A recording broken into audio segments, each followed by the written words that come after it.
is a little bit of a misnomer, right? When we think about our sort of childcare resources in communities, it falls under so many buckets. Sometimes it's our school system, sometimes our municipality, maybe it's through a recreation department, they do after school programs.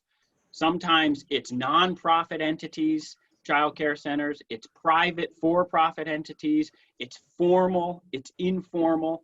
It's not like there's a one-size-fits-all sort of childcare system or after-school care system in our state. And in a way, that's one of our strengths, right? We have this huge diversity, but in a way, it's also really one of our challenges, because it's not like there's a one-size-fits-all solution when you have that huge mix of different participants in a system. So for today, I think, you know, this is really a starting point. Look, let's be humble about this. This is a 90-minute online workshop. We can only sort of go far in this kind of a venue, but really the purpose is to help you all understand where are some potential opportunities. How do we think about this work at the local level? How do local partners think about how they can participate in this system and improve the offerings in their community? How do they connect with statewide programs, federal programs? That's really sort of the focus of this conversation today. And let me just run through the agenda, and then I'll introduce our first speaker. So we're going to hear from, you know, when we think about this system, I should also mention, like, as key partners, we're really fortunate in Vermont to have organizations like Let's Grow Kids and Vermont Afterschool, right? They play such an important role in both supporting local programs, but also in advocating and connecting to policymakers in terms of how to better support all of the local work that happens. So we're going to hear first from Allie and Holly from Let's Grow Kids and Vermont Afterschool, and then we're going to hear a couple of local examples, and then finally we're going to open it up for more of an open forum. And I would say we'll structure that open forum where probably start it with a kind of a Q&A for our presenters. Rather than do the Q&A after each presenter, we'll sort of try to bundle that at the end, although feel free to type anything into chat as we go, of course. And then we'll just open it up after the sort of more specific Q&A. I think we'll open it up for an open forum, because part of this is really an opportunity for you all to share your experience and talk about sort of what are you seeing as opportunities and struggles in the work that you're doing in your community. So really, that's why we've got this as a 90-minute session as opposed to a 60-minute session, is really to enable that open forum at the end of it for you all to share from your experience. So with that, I'm actually going to turn it over to Allie Richards from Let's Grow Kids to get things started for us. So Allie, it's all you. Great. Thanks a lot, John. Really great to be here. And, you know, I see so many amazing folks on the blocks here, including folks that can really dig into a lot of the detail in lived experience, like Chloe Leary down in Brattleboro, Linda January down in Middlebury, and some others who are intricately involved in the system. And of course, you'll hear from Cheryl and Jamie later on the real bring into stark relief the example of their local work. So I'm just going to keep it quite high level. And you started going there, John. I mean, the world just finally starting to understand childcare, guys. What you all have known forever. You need it. We have to support it. Our kids need it. Our families need it. Your towns need it. And now we've got a little bit of a wake-up call, and we got to ride that wave big time to get this done for our people in our state. So, you know, I'm not going to spend that much time on the case making, because you all likely don't need it. You're probably already at the point where you're saying, how can I just dig in and be helpful here? And I'm so happy if that's the case. But just like the quick reminder, before COVID, you know, 3 out of 5 kids in Vermont under 6 did not have access to the childcare they needed. 3 out of 5. All right. So you all feel that every single day. That was before COVID. And, you know, think about how we pay for the system, you know, so it's basically those who are providing it, who don't take wages or benefits for themselves, and, you know, can't provide all of the services they see their kids and families desperately needing. They're so amazing at being creative and Vermont good old fashioned common sense and figuring out how to get this done. But it's not like to no help from any system or funding, right? So it's just good old-fashioned hard work and creativity. So it's paid for through that. It's paid for by parents who are already paying far more than they can afford, up 30% of household income, even more than that in some cases. Even if you're getting childcare financial assistance, you can still pay 30% of your household income on childcare, right? So that's how we pay for it, and a little bit of state and federal dollars. So something's got to give. And that was before COVID. I will say that a great moment in our state here is how we've come together around this disaster, and more than any other state in this country. We said, we know we need childcare. It's fragile. It needs our help right now. We can't lose it wholesale as an industry. So we've had some really generous state and federally funded support to sort of keep it all afloat. But let's make no mistake, we did a good job shoring up the system instead of losing it all. But we have not fixed the system. And now we've seen it and we must do it. So I have to start there because this is a local leadership group. So it might be odd to say, okay, so what's the solution, right? And I think we all sort of understand at this point, there's a huge state solution here. I'd like to say, with all of you and your amazing leadership locally, we could just roll up our sleeves and get this done. The truth of the matter is there's a big state solution that is necessary, right? We need to fund this. That's why things aren't working. It needs funding, and it has to come from the state. We have to do it in a way that builds the quality, the access, and the affordability. So that comes with that state funding. Now, as local leaders, one of the most important things you can do is organize locally around this. Talk to your friends, talk to your neighbors, like really get ready to go here, and we can support you at Let's Grow Kids. And I will leave you with, I know John said this is just 90 minutes, so let's talk about this planting the seed. Anna, A-N-N-A, at letsgrowkids.org. If you want to say, I really want to dig here, I want to organize my friends, my town, my people to understand there's a statewide part of this, Anna at letsgrowkids.org. Be in touch. We'll support you to do that. But there is a lot. Yes, that's the state. The state has a role. But as we all know, it's hyper-local. It is hyper-local in many, many ways. Let me just explain quickly how Let's Grow Kids works. We are for high-quality, affordable early care learning 0 to 5 for all who need it by 2025.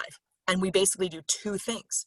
We are working at that state level, pushing for public policy change and public investment to fix this. At the same time, we are helping communities with direct work, unlocking sort of the potential of communities, with you all who are doing the work, small grants, technical assistance, and you'll hear a perfect example about shared services in a little bit later from Cheryl and Jamie. But this idea of there are hyper-local creative solutions that you can do that help, first of all, ready the system for investment, support, get ready for the big fix.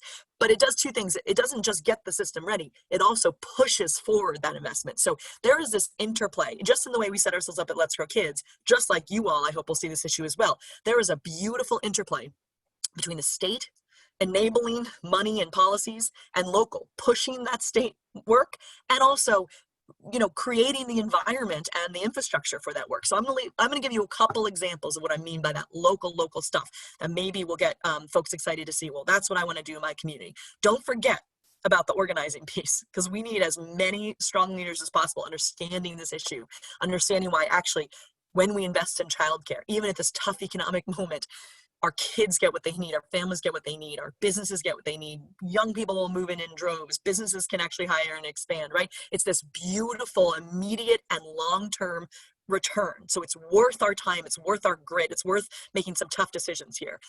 But there's some local things you can do right now. And that's why I love the example that you'll hear later. And I'm sure in the conversation, you'll hear some more from folks on the call. I see a lot of people involved here, Susan Titterton, Cheryl Mitchell, people who are really deeply involved in a lot of this work on the 0 to 5 realm.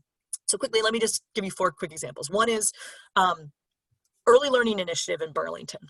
Okay, I want to make it clear. This was a municipality saying, we're going to put municipal dollars towards early care and learning because of the sort of situation I just explained. Money is necessary. And so, the mayor of Burlington came together with local folks and said, I'm going to reinvest $500,000 into this community through capacity building for childcare and scholarships. I want to make a big pause on that. let's not forget, that is our largest urban center in Vermont. You know, these are dollars that are specific to then that scope and that scale. It is totally not expected or attainable that small towns would be able to do something like that. However, we have found incredible lessons from that work. How do you, if you do have money, how do you use it? How do you unlock this? And the mayor immediately wanted to just give true cost of care scholarships. So what does it really cost to care for a child at this age, to the highest quality programs to support them in their high quality, to the lowest income families. And it was part of it was matchmaking finding those families that truly needed this care, but didn't think it was attainable for them, or frankly didn't get involved in the system in any way. So it was really local partnerships that unlocked everything. The people who knew the community, who worked with the community, matchmaking these families with the highest quality care, and the stories are unbelievable. What we're doing is, like actually Council on Rural Development, creating a replication guide so that it is available to all. And again, you could find small bits of money that could truly unlock some great things locally on this, as you know, you layered into the other funding streams. But what this guide does is sort of help you say, okay, what funding streams are currently already available, and then how do we align them in a way that makes the most sense. So that replication guide will be available this fall, very soon, and we're happy to give it out to anyone. And I do think you will still find it relevant, even if you're saying there's no way we can come up with that type of dollar in my town. Another example then is Randolph. So Randolph said, hey, we have no childcare here. What are we going to do about it? And it was the local doctors and lawyers and parents and early child educators, parent-child centers, you know, and they said, what are we going to do about it? So they came together, applied for a grant. We've supported it. The state has supported it. And they got a consultant to just bring the community folks together and figure out, what does this look like? What is the budget? How do we set this up? And they've come up with a community plan for a new child care center in Randolph. I'm sorry, I have the last landline in the earth here in my house. And sorry about that. So anyway, so that's an example of Randolph coming together, and we can give lots more details about that if that, you know, piques people's interest. But it's sort of this community local effort that's really working. They have plans to go for it on a building, and they're getting all the sort of licensing piece in place, thinking about how many kids to serve, etc. The next piece is interesting. Local infrastructure.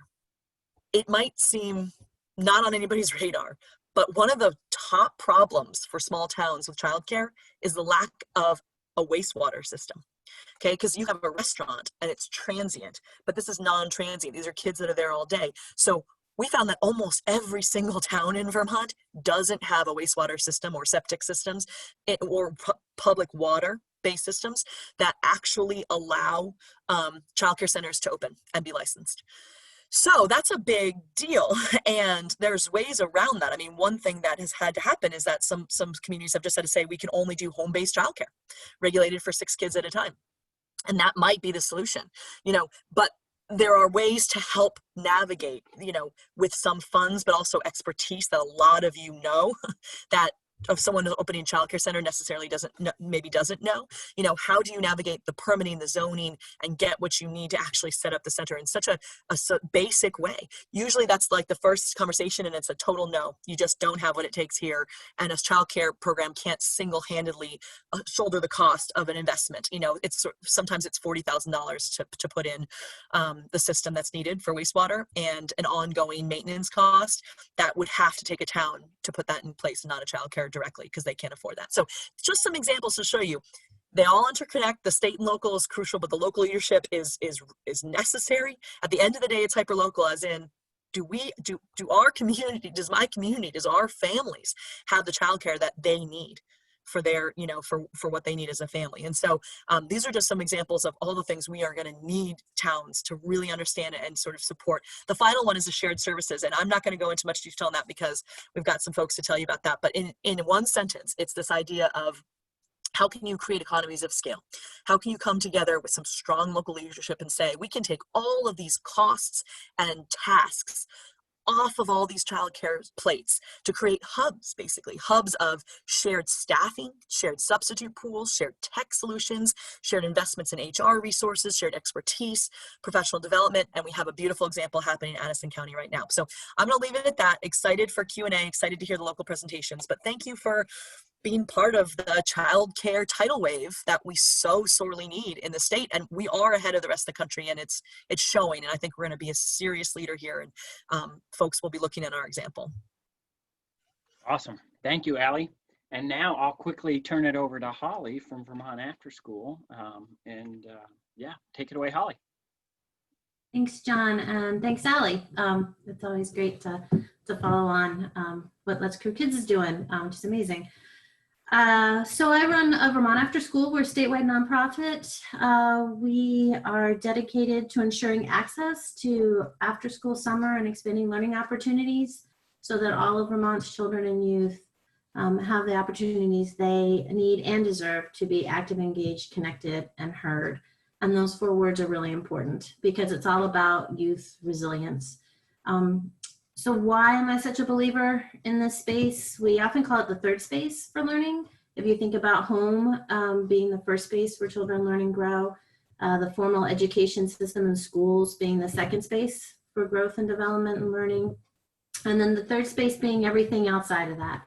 And if you think about your own experiences or your own kids and all that happens in that space, whether it's on a baseball team or robotics club or summer camp, hiking or canoeing or kayaking or an arts program or a dance program, what happens in that space that is so vitally important to our young people's development as humans, right? And so much about that space that is also powerful is that collective learning with peers, with adult role models and mentors, the developing grit and perseverance and exploring interests and hobbies that often, in many cases, lead on to college and career pathways, right? So this space is really about complementing and reinforcing the school day and the learning that happens there, but also doing it in different ways that connect to the community and connect to a sense of self and efficacy, and that really, honestly, are fundamental to the development of a young person. There's a lot of misconceptions about the phrase after school. It is not just that space from 3 to 5 in the afternoon. It does exist when school doesn't exist. It exists throughout the summer. It exists on weekends, school vacation weeks, in-service days. There was this misunderstanding we really saw with COVID in March, when schools closed, that there were all these assumptions that, well, after school doesn't exist because if school isn't meeting, then there is no after school. And it's really the opposite. After school really leveraged and morphed in so many interesting ways to meet the need for children and youth around connection and engagement. And Mandy, who's going to speak later, has been at the forefront of that every step of the way. And the same is true for summer. After school programs shift in the summer to running 8 or 10 hour days for 8 or 10 weeks during the summer. And it's really an intense time for learning and growth for our children. The other assumption that I just want to mention right up front is that sometimes there's assumption that once children go to kindergarten or once they go into the school system, whether it's a public school or an independent school, that childcare needs are all solved. And it's really, and many of you, if you've had children of your own, are working families, you know that is not true. And actually, in many ways, it gets more complicated because you no longer have a single provider who can provide services year-round.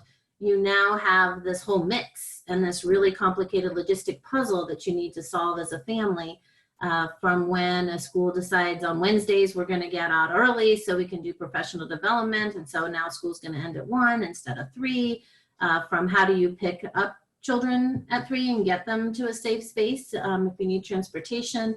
What do you do for the 10 weeks of summer, where summer programs can cost up to $300 a week to have your child in a program? Many families save year-round. Plus, you have to have them signed up by February 1st if you're going to get into some of the spots. So it really does become a complicated issue for many families. And we have families call our office regularly asking for which towns have established and high-quality after-school programs. Because that's where they're going to locate, because they know that even if their kids are in school, they still can't work a full day work schedule without that extra support. And it's about 15 to 25 hours a week during a regular school week when kids are out of school and parents and families are still at work. And then, as I said, on vacation weeks in summer, it's even more. I also can just sort of emphasize some of the data. We know that kids who participate in out of school time, after school activities on a regular basis have stronger social skills, are better connected to the school day, and do better academically. We know that up to 2/3 of the academic achievement gap, so that's that gap between higher income peers and lower income peers on how they do on tests around reading and math. We know that 2/3 of that gap is attributed to differences just in summer learning opportunities. We know that wealthy families in a national study spend $9,000 per child per year on out of school time activities. They do that because they know that those activities and that space is what helps get their children ahead. That's what they write on their resumes. That's what gets them into college. That's where they develop that grit, perseverance, self-efficacy, understanding of self. That's where they develop their peer groups. And our argument at Vermont Afterschool is that what's good for a child in a wealthy family is good for all of our children. And I hope in every one of your communities, you have that same kind of commitment for what you want to see for all the children and youth growing up in your communities. We also see connections to prevention, which will save dollars in the long term. According to Vermont data, high school students who participate in after school activities at least 10 hours a week are less likely to behave in to participate in all kinds of risky behaviors, from bullying to alcohol, drugs, sexual activity. The flip side of that, as we know from national studies, that the hours of 3 to 7 p.m. are the peak hours for kids to get engaged in risky behaviors, be victims of crime, commit crimes, be in automobile accidents. It's not 10 o'clock on a Saturday night. It is that 3 to 7 time in the afternoons during the school week. And then there's also access to meals. So many times in school, lunch is served sometimes at 11:30 in the morning. And there's many kids who don't have access to healthy snacks or meals if they're not in an after-school program until the following morning with the free breakfast program at school. So an after-school program can serve 2 snacks and 2 meals during the summer, and they can serve a snack and a full meal during the school year. So it's really a huge connection to food and what we provide for supports. What to do to make sure you have programs in your community. There is as well statewide advocacy efforts around out of school time programming. You're welcome to go to our website. There's a way to sign up to get on the advocacy alerts. It's just vermontafterschool.org. But if you're thinking about how to set up spaces and places in your community, there's a couple of key things to look at. One, and it's a little bit different than the early childhood scenario in some ways. One is that being connected to the school can be a huge asset and can get you off the ground much more quickly than in isolation. There's a lot of research that shows that after-school programs that are closely connected to the school day are actually better for kids and youth. You can have those connections to learning, to the school guidance counselors. You can use the resources of the school. Kids, you don't have to worry about transportation because they're in that space. Some of our strongest programs have principals and other school leaders who really see their purview is not just being that 8 to 2 or 8 to 3 p.m. They really sort of see the 7 a.m. to 7 p.m. And those local leaders, by setting that stage and then working with community partners around the before school and the after school space, really create such a stronger foundation for the children and youth in that community and for the families. So when you're working with school leaders or hiring new school leaders, adding questions about how they view that space. If you have a principal who has a very narrow definition of what they see, they will, it can be harder to get into classrooms, to get into the labs, to use the space, and create a lot more work. And the school buildings in many communities are a really strong asset. There are a few choices on funding and procedures. So the school doesn't necessarily have to run the program itself. It can be an outside provider, a YMCA or a childcare provider who's partnering with the school. So they're running the program, but that close partnership, or as in Mandy's program that she'll share about, it's actually run by the school district in multiple schools. And there's a lot of sort of savings you can have when you have a multi-site model, because then you can have a full-time director, as Mandy is, overseeing multiple sites. there's a lot of cost savings in that model around the work and the visioning. And you also have someone on staff. Some of our most powerful systems for after school in Vermont are at the supervisory union level, and the director of the program sits on the administrative team and is a close partner in all sort of the planning for the school and the goals and the objectives for the children and youth. There are also licensed childcare programs that provide after school programming. Some are in the school building, some are at off of other locations.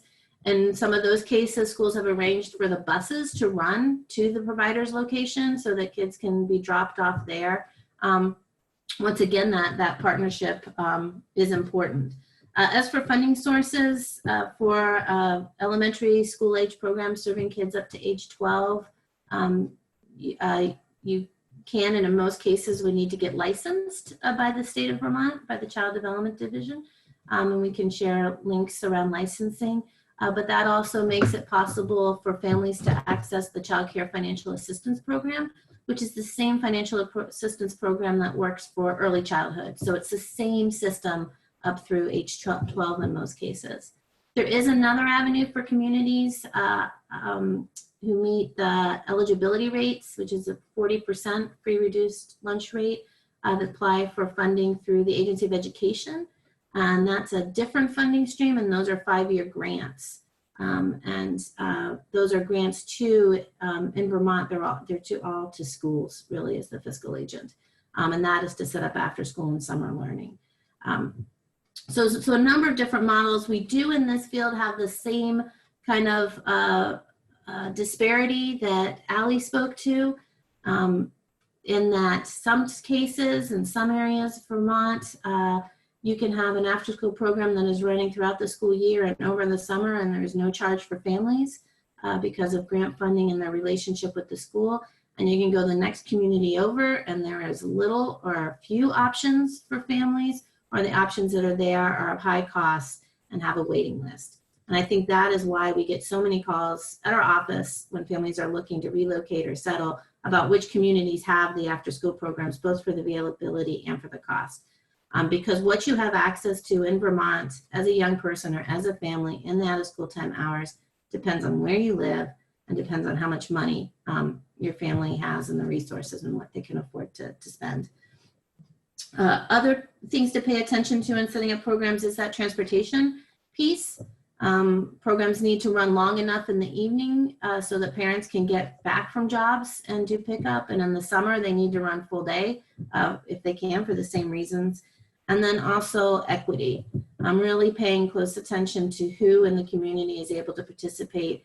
If it does need to be a fee-based program, which many are, and rely on parent fees, that there are sliding scales built in and sibling discounts and other resources and scholarships to make sure that you're not setting up a system where only some kids and some families can participate, and those who may need it even more are blocked out of the program.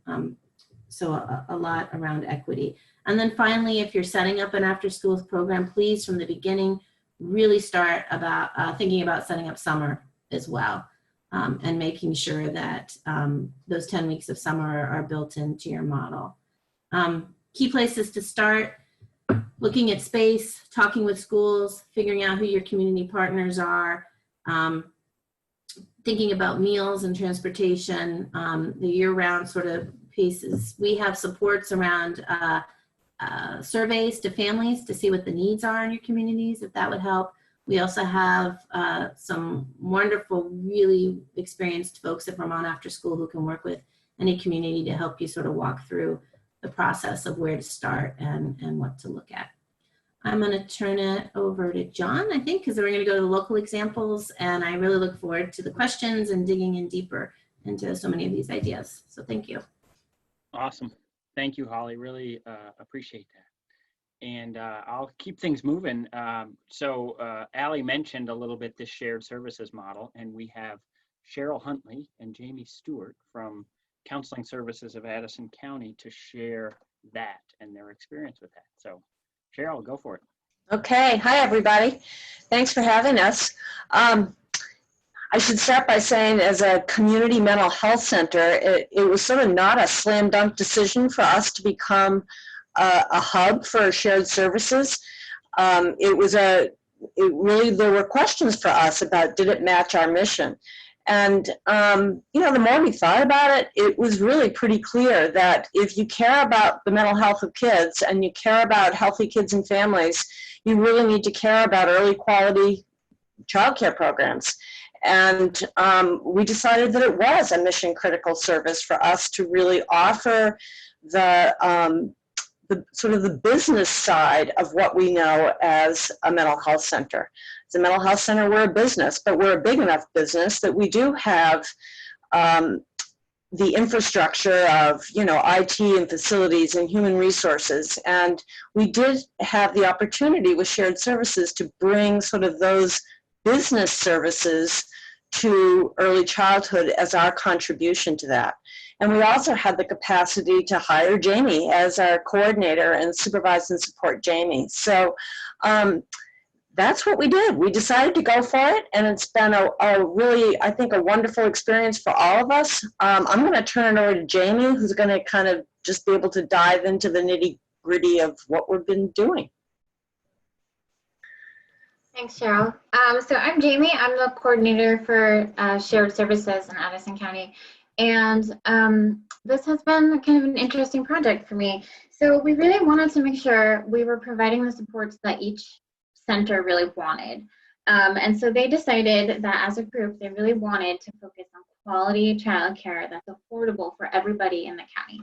And so my role is really to help them identify the needs of their centers and improve the systems that need improvement, and then really find ways to help them save money and time so that they can focus on giving care and improving their own quality at each center.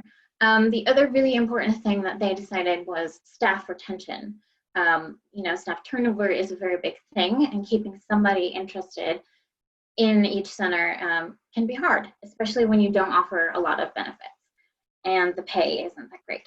So some examples of things that we've provided in terms of business supports, HR consultation, maintenance and IT supports, as well as professional development coordination throughout the county, not just for this group. The next things that we're looking for are we're expanding their IT systems by looking into a childcare management software. And we're also looking into a shared sub pool, which I think is a very big thing because a lot of people are having trouble finding and keeping subs right now. I think the goal is to really get the community involved in all of it. That's great. Can I ask one little follow-up as a parent? One thing that we struggle with is figuring out what programs are out there. Like, does this potentially provide an opportunity for sort of a one-stop shop to sort of let the community know what programs are available, that sort of a thing? There's actually part of one of the projects I'm working on with Let's Grow Kids is there's going to be a childcare finder that any parent can go to on the webpage, and you can search for your local area and childcare providers nearby. And it will give you a rating system on their quality and what services they offer. And you can make a choice that way. It will have contact information so you can reach out directly to each center. Cool. Thank you. That's great. Thanks. And now, I suspect we have some questions for all of you, but people are holding those. So I want to introduce Mandy Chesley Park from the Mount Abraham Union School District to share from their experience. I made the mistake and called it Mount Anthony. Maybe did I just do that? Mount Abraham. I hope I got it right. Anyway. You nailed it. You nailed it, John. That was good. All right. Go for it, Mandy. Thanks for inviting me on.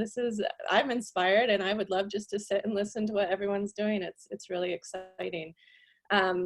So I am the director of the Expanded Learning Program here at MAUSD, and Holly kind of talked about some different pathways that folks and communities take to develop after school and summer programs. And we are a school district embedded program. And our journey really started about 8 years ago when we applied for a 21st Century Community Learning Grant here in the state and federal dollars. So I think that our town, our Newton, Starksboro, Bristol, Moncton, and represent the landscape of Vermont towns in general. We deal and are working through all of those same issues. We're grappling with low paying wages, with mental health issues, with housing and food insecurities, and substance abuse problems. And of course, many of these have been exacerbated during this pandemic. And what that means is that there's insecurities for kids and instability of childcare as a result of some of those pieces. So from the beginning, we have always seen our work as really a heart work and an endeavor to provide that third space that Holly talks about for families who really, this is going to make all the difference for them. It could be that, you know, we provide those dinners for them in the evening. Those kids eat with us. We call it snupper because it's a snack and supper kind of mixed together. We have an aggressive scholarship program. We, over the years, you know, have developed a program with an infrastructure that has allowed us to hire a family support coordinator that works directly for our expanded learning program. And she has a caseload that we've developed as we've worked with the resources in our county and just the knowledge we've built over 8 years of our community and who and where the greatest need lies. So she works intensely, a full-time position, reaching out to families, filling out registration forms, ensuring that no family faces any type of barrier when it comes to this type of access to programming beyond traditional school day hours. You know, some of the things, a short list of work and accomplishments that we've made over the last 8 years that we feel really strongly about kind of include this. And this is the short list. We've been able to provide transportation for kids in rural Starksboro from after school workshops to the unified summer program in Bristol and back for 7 years. We've been able to provide hundreds of programs for students designed to enhance skills, interests, and academic performance opportunities. We were part of the co-designers of Milo, which is My Innovative Learning Opportunity, a maker bus that travels from school to school, and we provide the same type of programming from one school to the next that is based on STEAM activities and loosely framed around Miss Frizzle and the Magic School Bus. We have provided additional jobs for licensed teachers in our school district, additional jobs for community professionals, and part-time and full-time jobs for expanded learning program leaders with benefits and professional development. These jobs did not exist 8 years ago. We have been working for years on providing community events quarterly that have strengthened the bonds between community, school, and have allowed our students to really shine for our community. Those range from, you know, Shakespearean performances to big dinners. And, you know, this summer we did a drive-in movie that the kids produced and starred in so we could keep everyone distant and in their cars. So we've become a strategy for school-wide improvement plans to realize access, academic gains, and social emotional learning support.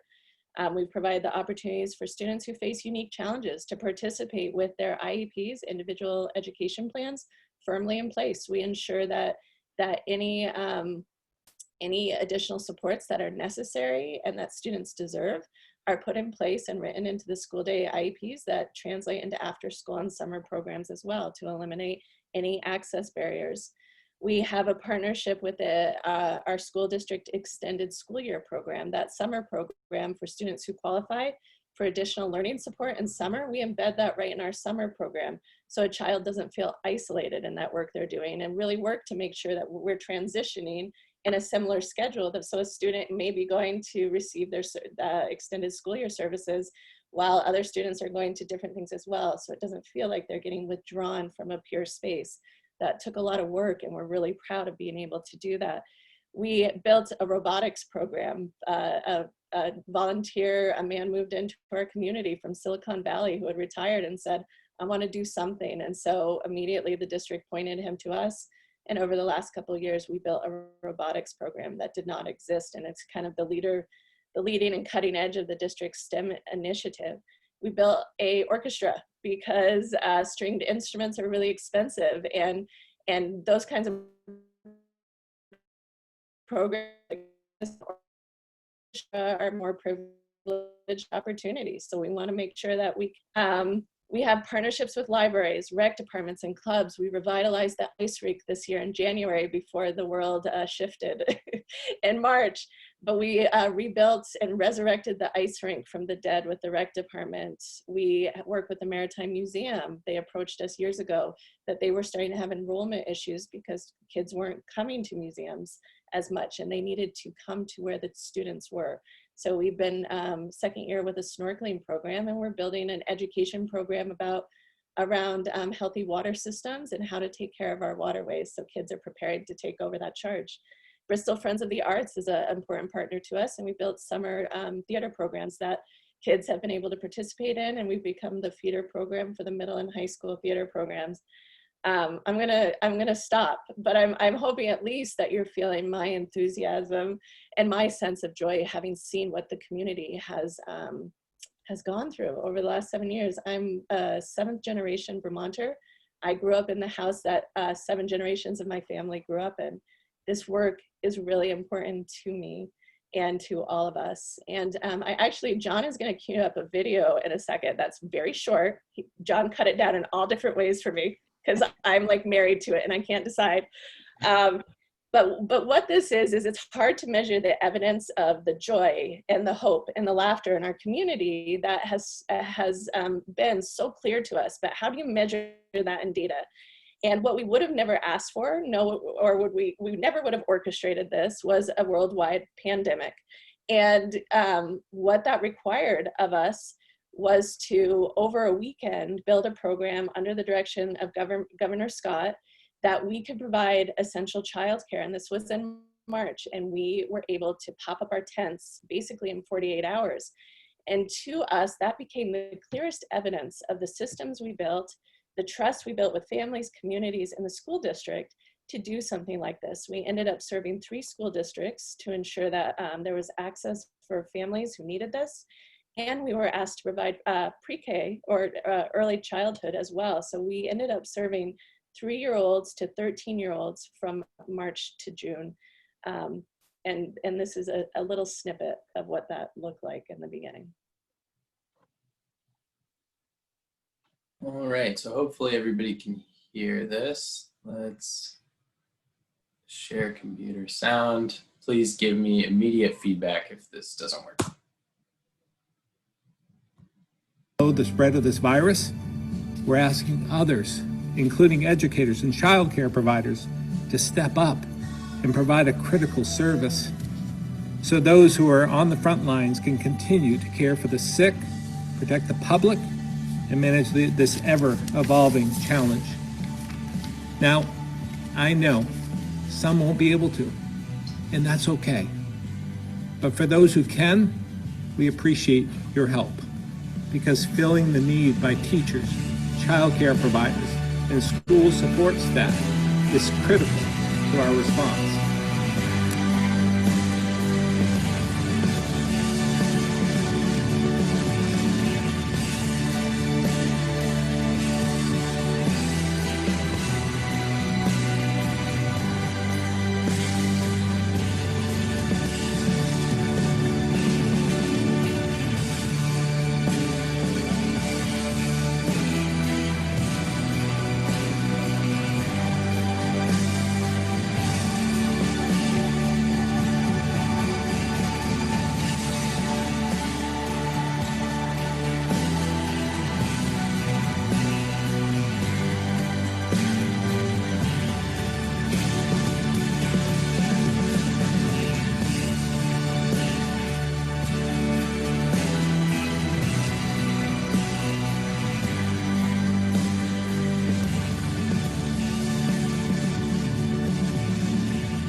Thursday that I sat down with Mandy Chesley Park, our ELP director, and our superintendent, and we started to chart out all around this conference room what would need to happen for us to be able to offer essential childcare to our essential workers childcare. All the details that you could imagine between disinfecting and space and, you know, keeping the distancing and what supplies we would need and who would we get and all of those things. And I looked at this wall with all of these lists that we had put together and I said, okay, well, we need at least a week, if not a week and a half to pull this off. And our director looked at me and said, or Monday. And we did it. We were open on Monday.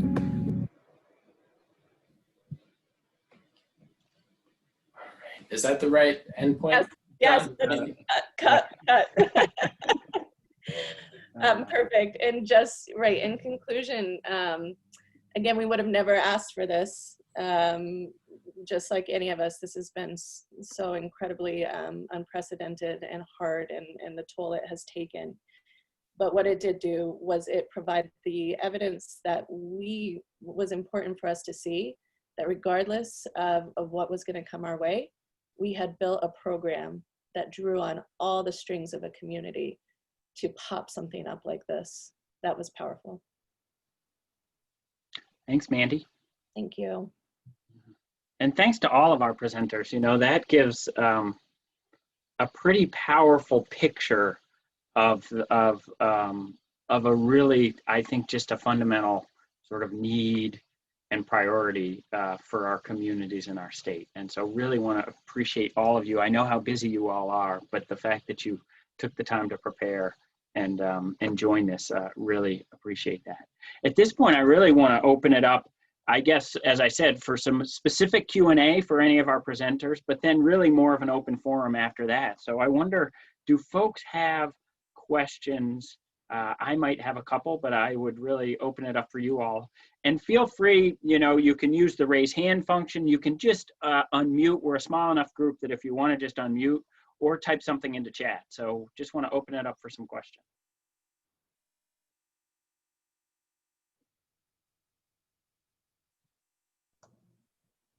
Hey, John, can you hear me? Yeah, hey, John, go for it. Yep. John Muse, USDA Rural Development. Love childcare, supported it for years. Our agency actually nationally held out 10% of our grant funds just for childcare initiatives. They stopped that probably 5-10 years ago, but totally committed. We fund quite a bit of projects, and I'll put my information in the chat so we might be a resource for some of the initiatives and projects out there.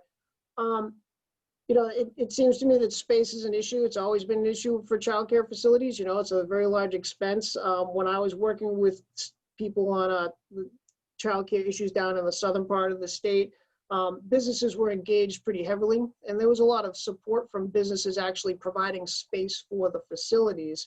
So, you know, I wonder where that's at, partnerships with the Economic Development Corps, because, you know, workforces need that support services to be able to develop and expand and come to work, right? And then also even faith-based organizations and their buildings. It seems like besides the schools, there's a lot of space out there that's underutilized. And I think some of the roadblocks might be insurance, or it might be ADA or permitting and things. So I just, you know, the panelists, I was just curious about that relationship with the Economic Development Corps. Where are the businesses at in this? Because there was a very big surge, from my opinion. There was even evening childcare facilities we developed in Brattleboro through CABA, Community Action Brattleboro area. So I was just curious about that, you know, status of where those things might be at. Great. Allie, maybe, or Holly, go for it. I'm not really sure about the specific ones you're talking about, John. I wonder if Chloe or someone from the region might be a better person to answer that. Sure. Hi, Chloe Leary. I'm the executive director of the Winston Prouty Center in Brattleboro.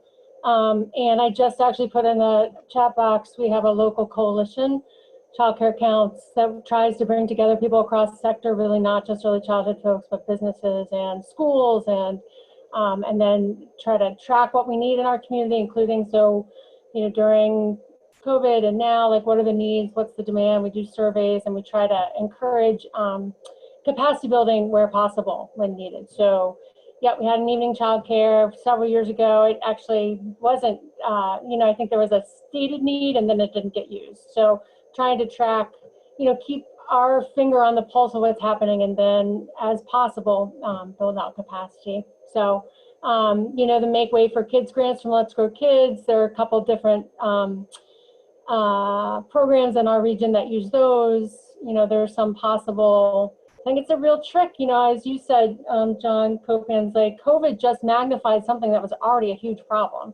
Like childcare is a thin margin business. So, people close, people open, but we're struggling just like everybody else. But I do think that cross-sector work has helped us move the needle a little bit in our local community. So.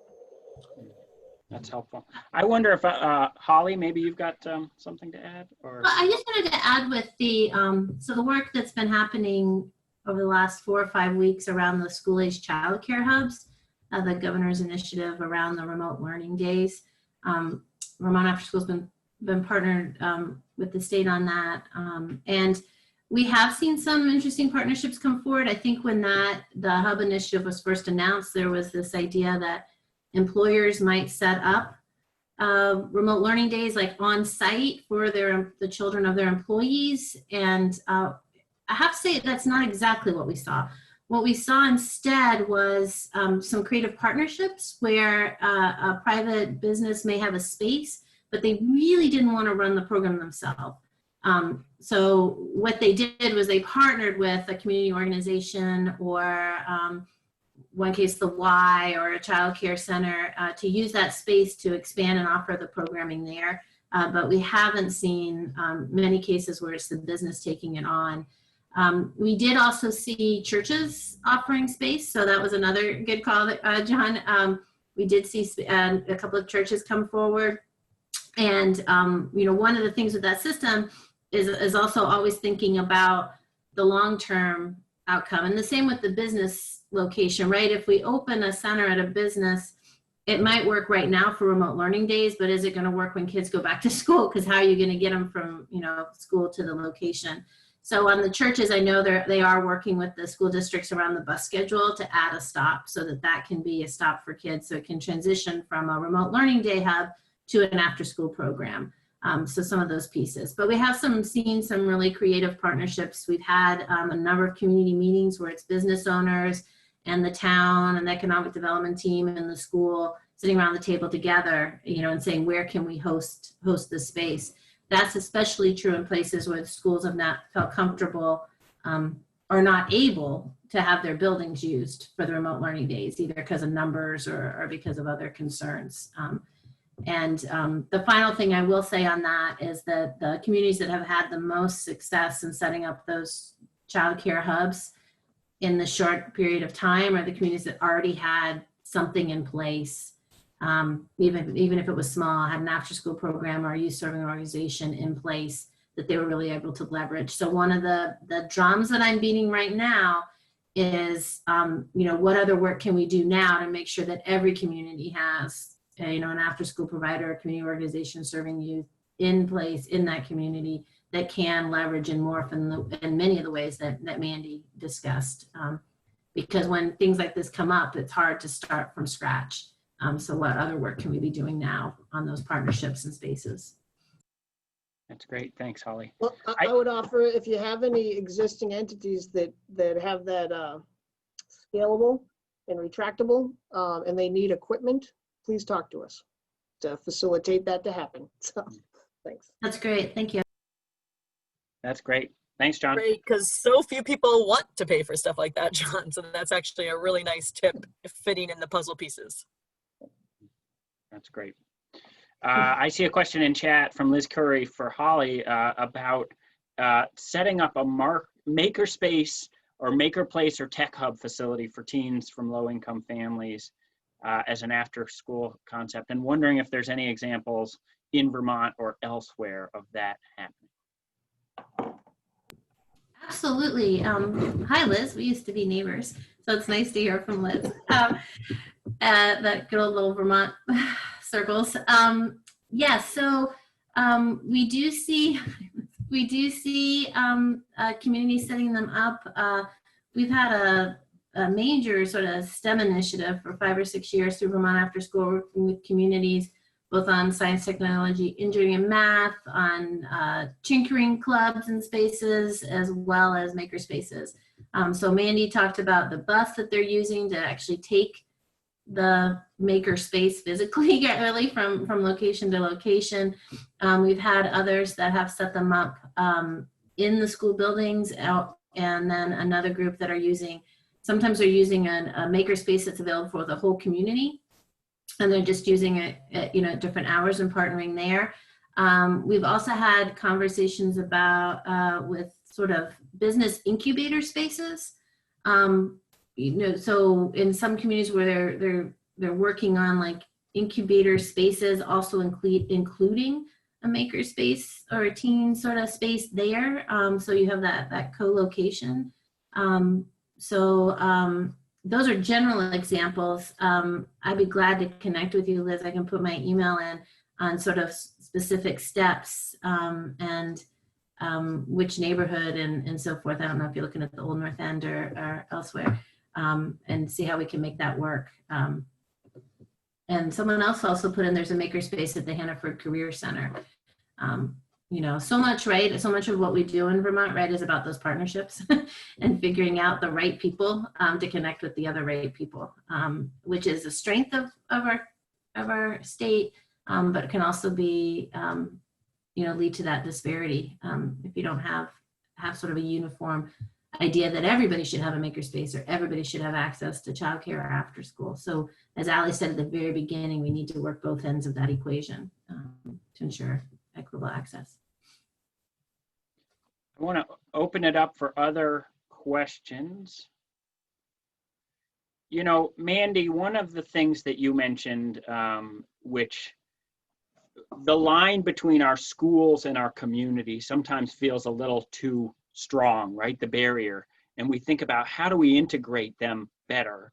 And it feels like an after-school program is a way to do that, to sort of build that bridge into the community. And you talk specifically about that. I wonder, are there specific strategies you've deployed? You talked about the robotics program, the theater. How do you make those connections into the community? What specifically have you done to do that? Yeah, that's a great question. I mean, the very nature of being situated between I love, again, Holly talking about, that the first space is family. And I love that we put that. That's the first learning space for our kids. Secondary, or that second space is the school. The third space is these every other time outside of those times, right? We see the parents when they pick up their students from our program, their children, we see them more than their teachers do on any given day. So we have those conversations. We pass on those messages. Jimmy's teacher checked in with me. She wants you to know that Jimmy really needs to look at that reading again. And we worked with him too. And this is what we saw and some strategies we used. We build relationships that are not realized at the school. And I'm a parent as well, and I have 3 daughters in the school system. And I often feel very alienated from what happens in that space. I love school. I'm an educator. My husband's a school principal. And that sometimes has been my experience that, okay, Mandy, step back, and we're licensed and we're experts and we'll do this work, kind of stay in your lane. Not always, not everywhere. But I know parents have that experience, and I've shared that experience. And we have a different belief system and a different philosophy that in order for us to strengthen our kids and help them to become contributing members and feed this incredible state and community, it is a holistic approach. It is family and children and community coming together. So we have workshops constantly happening, and we're like a talent search. We're kind of like Ed McMahon sometimes. So we're out in the community being like, holy cow, why didn't we know you played banjo, Joe? You need to come in and we'll pay you some money and let's get you trained up and let's get you fingerprinted and some crazy paperwork to make sure that you're safe to work with kids. But come in and then these kids know community members. When we take that youth at risk survey every year, in years past, we really saw kids that said, I don't feel like I am worth anything and have a connection to this space around me. And that was a war cry for us. We're like, hold on, that's what we're built on in this small little community. And so bringing in the adults, having those strong connections with families, and not the connection of we know better, but the connection of let's collectively do whatever we can to help and pull that together. It's a philosophy, John, and it's the work we naturally do. We're bridge builders. Thank you. I appreciate that. Are there other questions? I wonder, Chloe, you just described something that I feel like is also a model, and I heard about it a little bit in Burlington too, which is sort of building a table, a regional table of people who are concerned about childcare. Sort of, you called it a coalition. Maybe is it the Windham County Coalition? I wonder if you could just give us a little more sense of like, how did you build that table, or who built that table? What does it look like? Because I feel like that's a model that probably exists in other places, but it's worth sort of hearing a little more about. Sure. Yeah, the energy from it, I mean, I'm trying to think back to where it came from. I think I did a talk at a Rotary a couple years ago, just about childcare, and actually based on a lot on what Let's Grow Kids, educating people about why it's so important.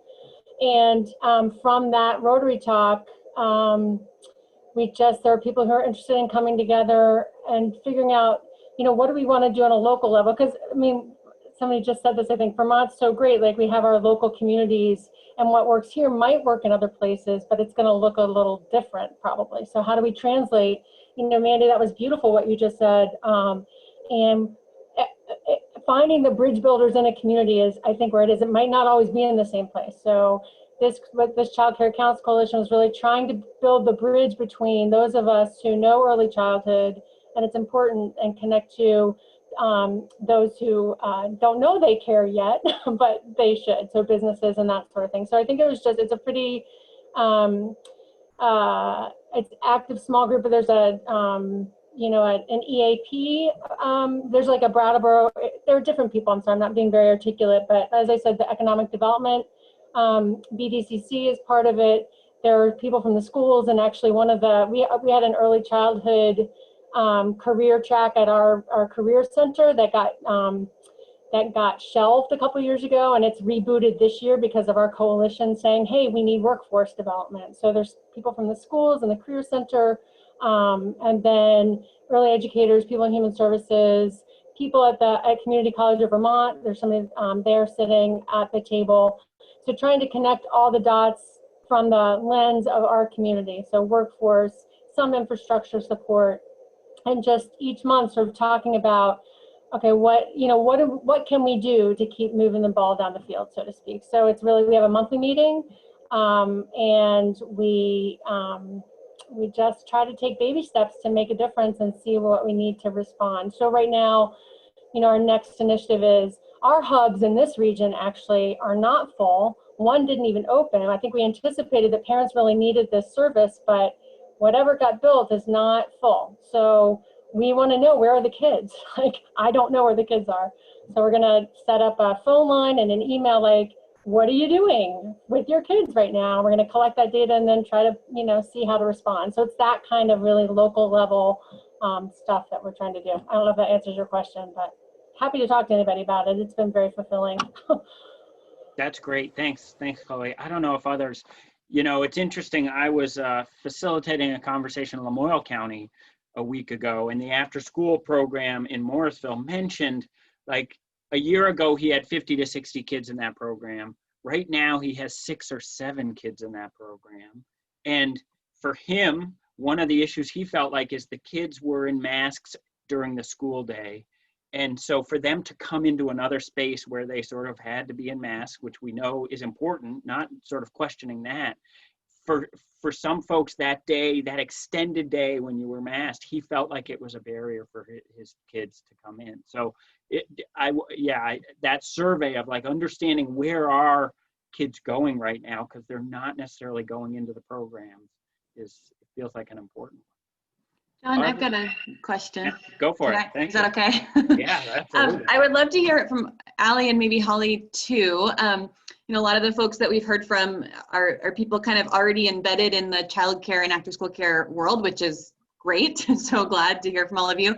But I wonder, for people that are kind of disconnected from that world, like if it's a volunteer in a town or a planning commission member or a town manager or whoever in a community just recognizing this is a need, I wonder what your recommendations would be on kind of how would you get started if you're like, we want to work on childcare, we're just random like volunteers in the community that recognize it's an issue, like where would you recommend that they start or look for help? Sure, I can start that, Holly, and then you can do the same. I think we probably both have answers. I mean, you know, you heard what a great resource Vermont After School is, right? So, and I would also say, you know, Chloe mentioned a couple ways in which they're working with Let's Grow Kids. I would say if you are curious, a conversation with Let's Grow Kids or Vermont After School to get the big lay of the land and troubleshoot, we'd be so happy to do that.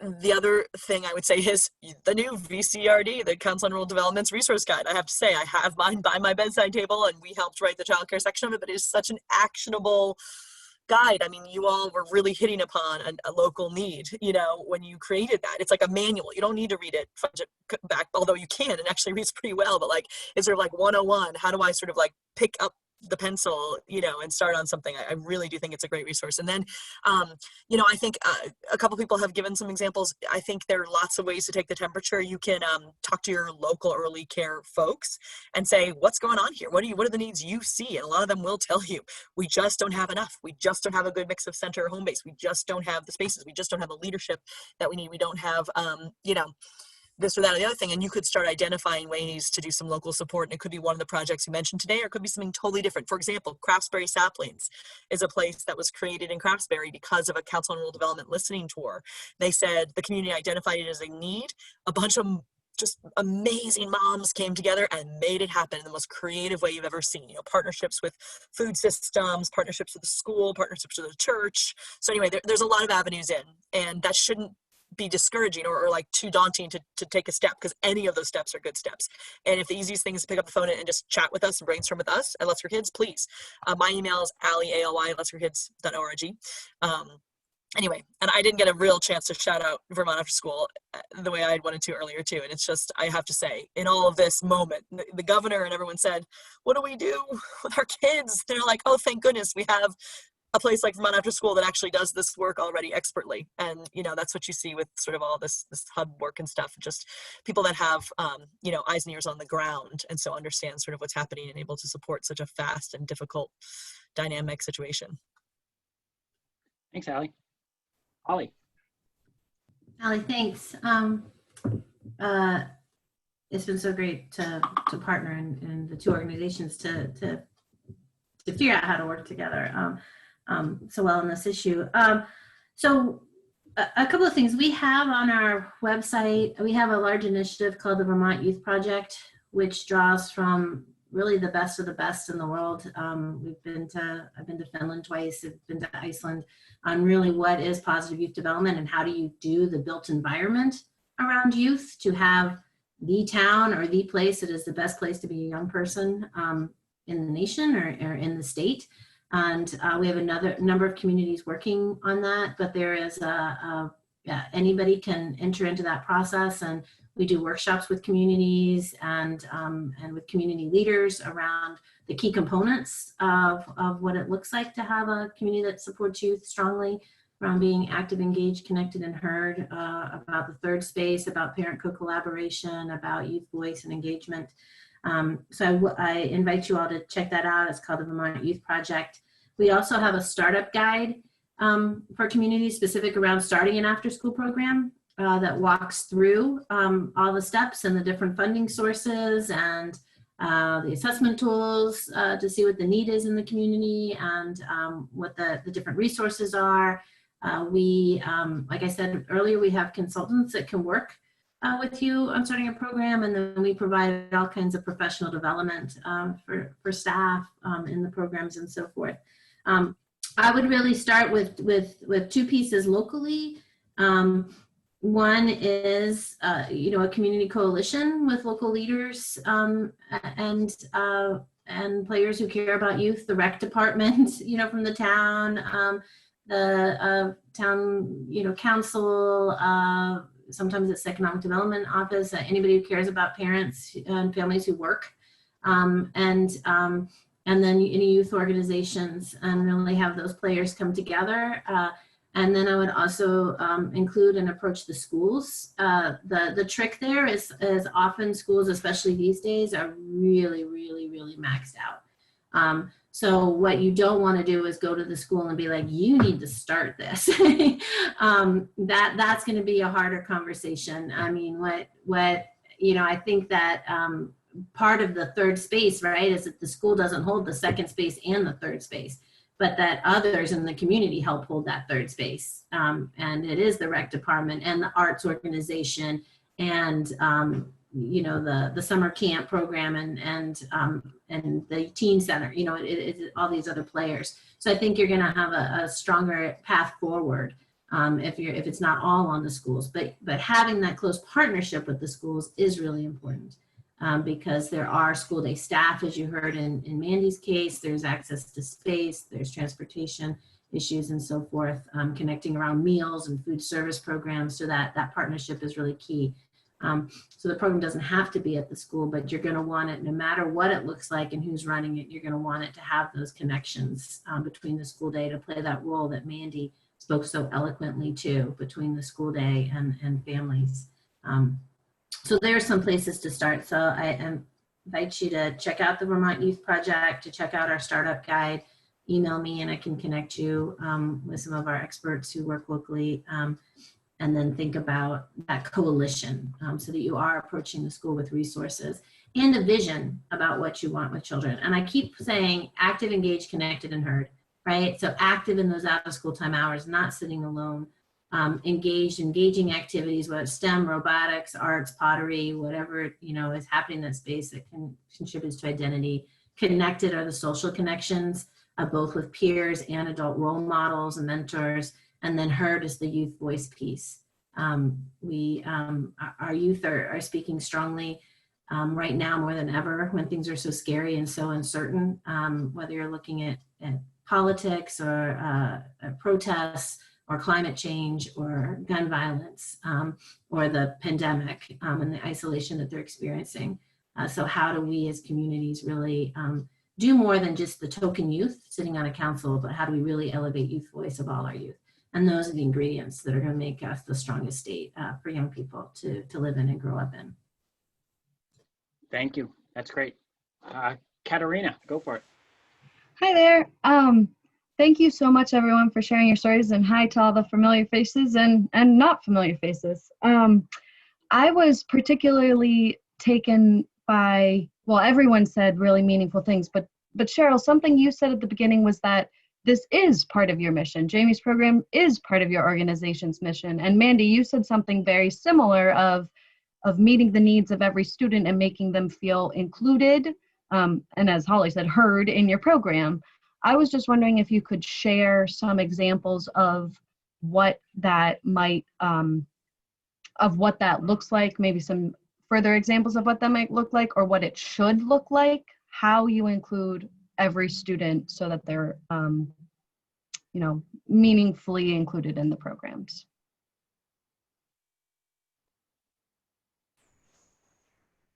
Go for it, Cheryl. Well, I was just trying to think. I mean, our focus on the,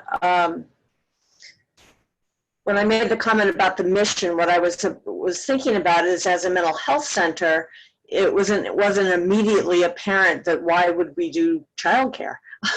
And yet childcare is critical for our kids, right? We want them to be healthy and socially, emotionally healthy, and childcare plays a huge role in that, specifically quality childcare programs. So therefore, it did feel really important for us to be able to sort of push ourselves a little bit and to take on a role in this. And we realized it's, you all have the expertise in childcare, and we weren't going to try to replicate a childcare service, but we did have business functions and skills that we could bring to contribute, and in that way help support childcare centers to be sort of more streamlined and effective business partners so that they could focus on quality childcare.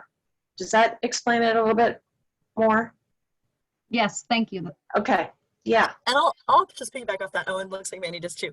But quickly on the childcare piece, you know, I do think it's a bigger and amazing question, Katerina, to say, you know, this has to be a system that is built for every child. And so we need to be doing a lot of work together as a community to understand what that means and looks like as we build something here, you know. And the key, again, back to, I'm afraid to say, you need the public investment, because you do have to make it affordable to every child in a way that's truly affordable and accessible to them. But then once you do it, you have to make sure the curriculum and the supports wrap around the kids properly. We have a lot of great examples of that. I mean, like some folks that are on the call do, you know, stuff like that. There's therapeutic childcare, these wraparound services, there's specialized childcare, you know, Cheryl's agency does a lot of this. So we do have some precedent here, but, you know, that's what we need to build in. And then there's all these other things we haven't even considered, right? What about the time? Is it really 9 to 5? Well, we know really it's like 7 to 6, but how about other times? And how do we really make this accessible and hear from the families that need it? And so I do think a good example of that is what's happening in Burlington, where sort of this shared goal was put forward, and the local sort of like entities are the ones doing sort of that connection work, really like being the sort of feedback loop between what families need and the system components. So I really do think the local piece is going to be the key there, you know, this mix of state enabling policies and funding with this local understanding of the need.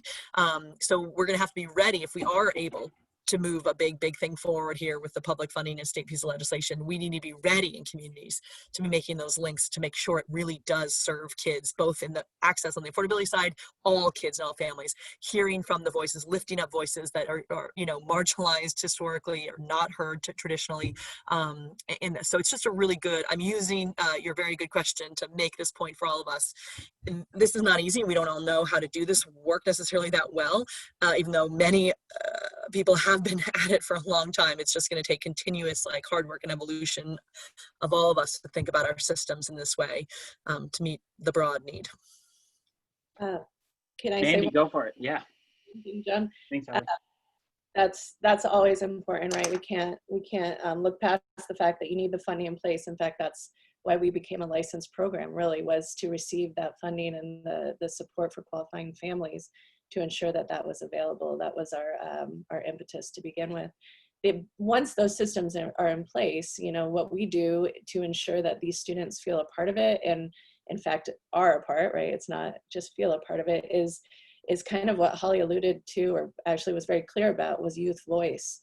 So these kids, they speak, they have ideas and they have interests, and they want to do things a certain way, and they want to take over things and not tokenize, like Holly said. They have incredible plans and things they're going to do. And sometimes they don't even actually know that they have those kind of plans and input, because we don't always ask them. And so some work that we do to make sure, and this is a constant work in progress, is to give them the voice to develop the activities and the programming that they want to participate in after school. The buy-in changes 150% when a student feels like they're the designers of their destiny, right? They're the ones, this is their program. This isn't us building a system that they've got to fit into for another couple hours of the day. This is theirs, this is their home. So that piece is really, really important. And we've learned so much of that from Vermont After School, making that an emphasis. That second piece is advocating for students who qualify and deserve support to receive that in these programs. To be successful, some students really, again, deserve that additional adult in that space. And not just any additional adult, we really advocate that similar people that are working with students during the school day transition into the after school and summer program with these students, so it's seamless, and that they're moving into this space with someone who knows them and they know well to help them navigate. And we've seen many students graduate out of support needed after school before support needed during the school day. So that advocating for these students to get what they need and deserve. Thank you. You know, we've just got a couple more minutes, and I want to just, is there any last question before we bring things to a close? I just want to see if there's any other thoughts or questions as we wrap things up here. John, just a thought, you know, if we always do the same things expecting different results, we always get the same thing, right? I'd be curious if there's been any studies on the cost of absenteeism to employers to twist their arm to make them realize the value of childcare and what it really costs them when someone can't come to work. And then, the healthcare system is going to just continue to be taxed with needing for staff, and third shift is usually a spot where people start. So again, the need for services for third shifts and things like that are key. But I just had a crazy idea. We have tax districts for downtowns for economic development. What if there was a childcare tax assessment district that was pooled money to fund staff? Because I think the space thing can be figured out. Maybe I'll be run out of town and tarred and feathered, but to think about that. But there might be some more creative things that we can try to figure out of maybe that tax incentive district for those employees. Maybe the towns would be willing to share some of that money, because the value of childcare is just unimaginable for our future, especially for employment. So I just share that before I jump off. Awesome. Sorry. I just want to say thank you. Thank you. I love to hear it. Music to all of our ears. And I will say some good news. The business community is paying attention, more than paying attention in some cases. They are ready to lead in some cases here, it looks like. And that could make a difference, because you said it, John. I mean, it might take some unusual suspects shining a different light on a different angle to really push something like this forward. And I do believe the business community will have a key role in that. And I do think there might be some readiness there. And thanks. I mean, Chloe heard, she told you about her local, it's been a lot of work from a lot of people making that case. And it's a good case. There's a lot of research there. I want to bring things to a close by sort of starting with the hyperlocal, which is my own household. We talk about that first space, second space, and third space. And in March, frankly, we lost both the second and third space. And all of a sudden, for so many of our families, we were just in that first space for an extended period of time. And the experience for me at my house of having my children finally, probably in June or July, go back to camp and just to be with other kids, and their whole demeanor, their entire sense of self was just sort of transformed in those first days of being with other children and other adults in that other space from home. And for me, it's like that reminder we have now in real stark terms of what it means to have those other spaces and those other caregivers outside of our own home. And yes, it's about the economy. Yes, it's about enabling us to get work done, but it's really at its core about an enriching experience for our kids. And that is, to me, that's like the core of it, is that value for our children in sort of getting out of the house and learning about themselves and one another in a different space is really so important. And that's what you all are doing. And I guess to zoom back out to a statewide level, I think we start to imagine, what does Vermont's sort of future look like? And if we become known as a place that is a haven for families and has really rich opportunities in our communities, whether that's early childhood education or after school or summer opportunities, think about what that means for us as an entire state. But that doesn't happen on a statewide level without people in local communities making it happen, without sort of you all rolling up your sleeves and getting it done, having the courage and the heart to sort of make programs happen and the sort of ingenuity to piece it all together. And so I just really want to appreciate the work that you all do in this. It's so important. We all know that, and really want to appreciate also Allie and Holly and Mandy and Cheryl and Jamie for presenting today. I know it's kind of a big ask. You all are so busy. So thank you, everybody, for all of that. So, great. All right. Thanks a lot. Yeah, thanks, everybody.